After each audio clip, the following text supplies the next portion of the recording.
여러분 안녕하십니까? 이어서 광주 MBC 뉴스데스크입니다. 새 정부가 대통령실 구성 등 본격적인 시작을 위한 정비를 하나둘 마치고 있습니다.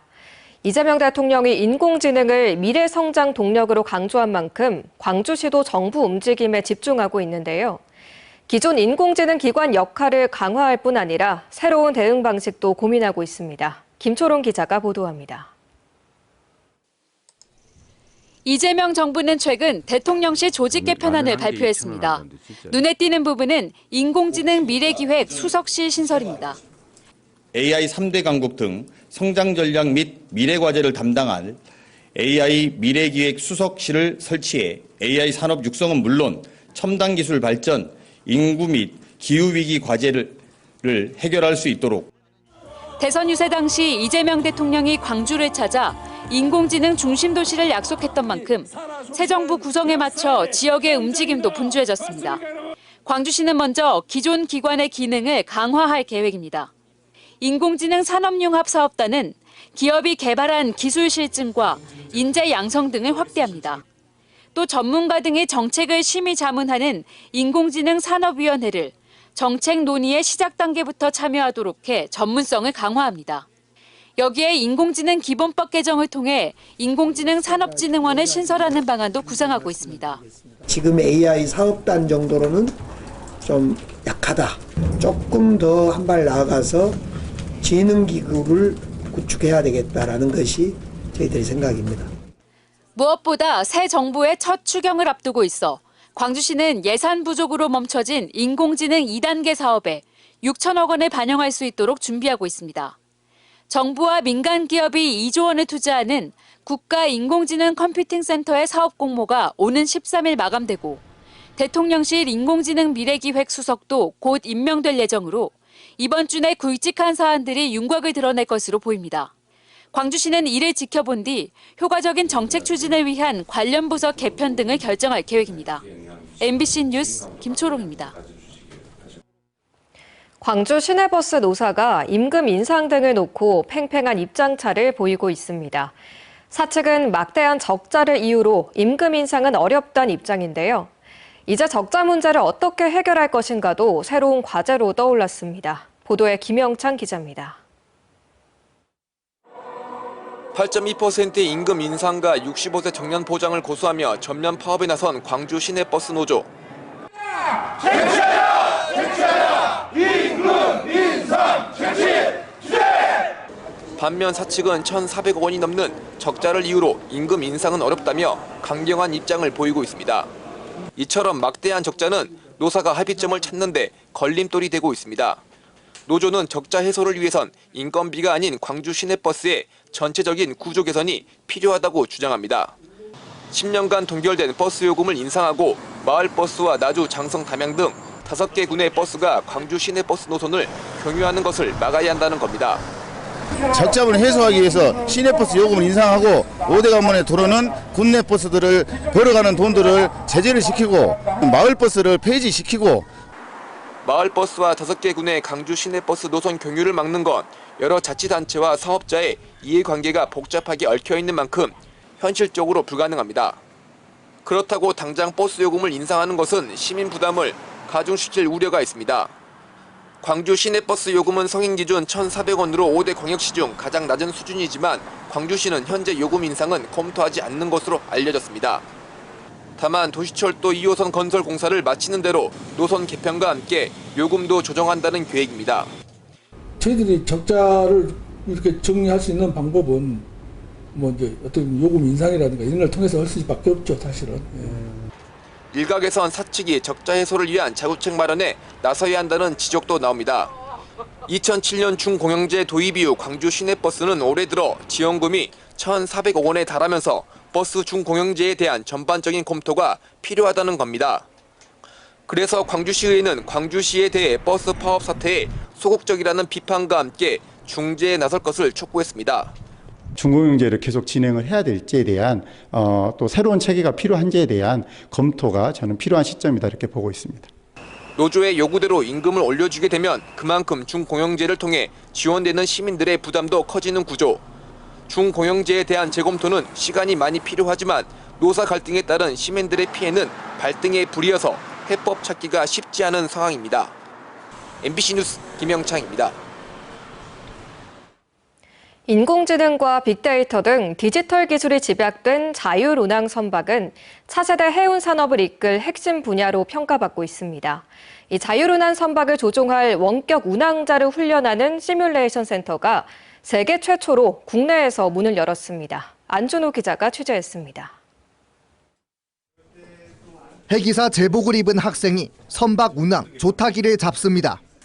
학생의 조종에 따라 대형 스크린 속 5,000톤급 유조선이 뱃머리를 돌려 목포대교를 통과합니다. 지금 목포대교 지나서 개불보드 쪽으로 향하고 있습니다. 세계 최초 자율운항 선박의 원격 운항 전용 시뮬레이션 센터가 목포에 문을 열었습니다. 해양수산부 지원을 받아서 총 33억 원의 연구비를 활용해서 5년간 개발해오고 있습니다. 올해 연구 마지막 5단계에서 성공적으로 이 자율운항 선박 원격운항 시뮬레이터가 개발되고 인력 절감과 안전성 증대를 목적으로 선원의 승선을 최소화하는 자율운항 선박. AI와 빅데이터 등 디지털 기술을 융합한 자율운항 선박은 해운 분야의 차세대 고부가가치 산업으로 평가받습니다.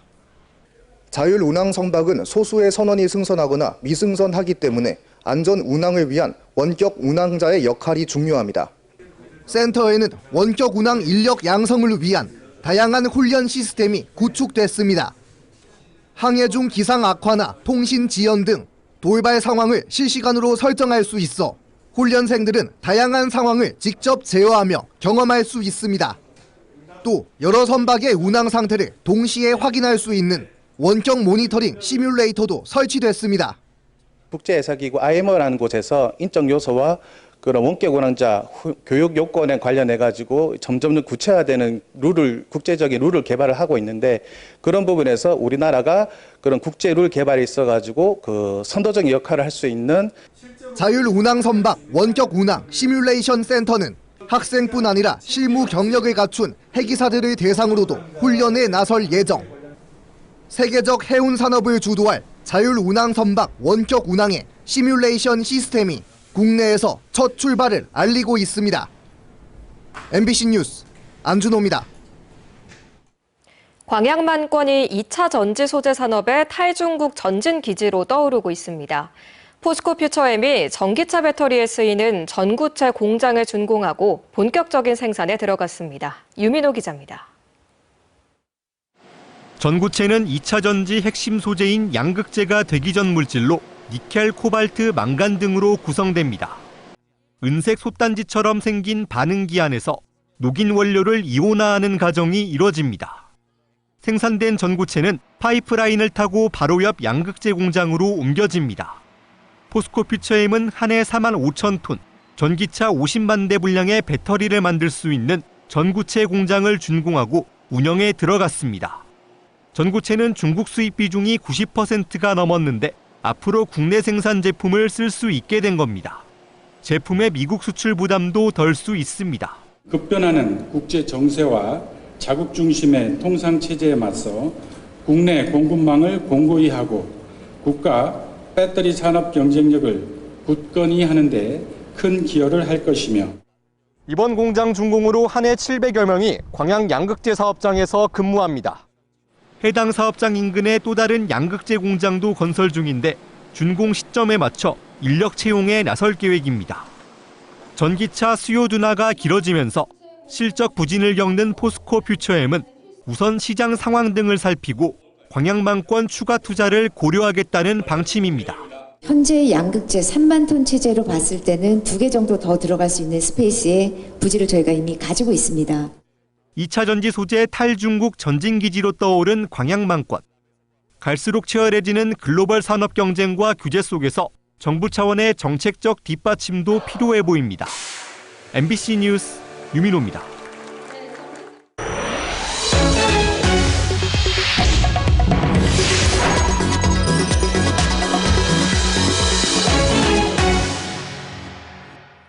제38주년 60민주항쟁 기념일을 맞아 민주당 광주시당이 오늘이 진짜 대한민국의 출발점이라며 민주주의의 의미를 되새겼습니다.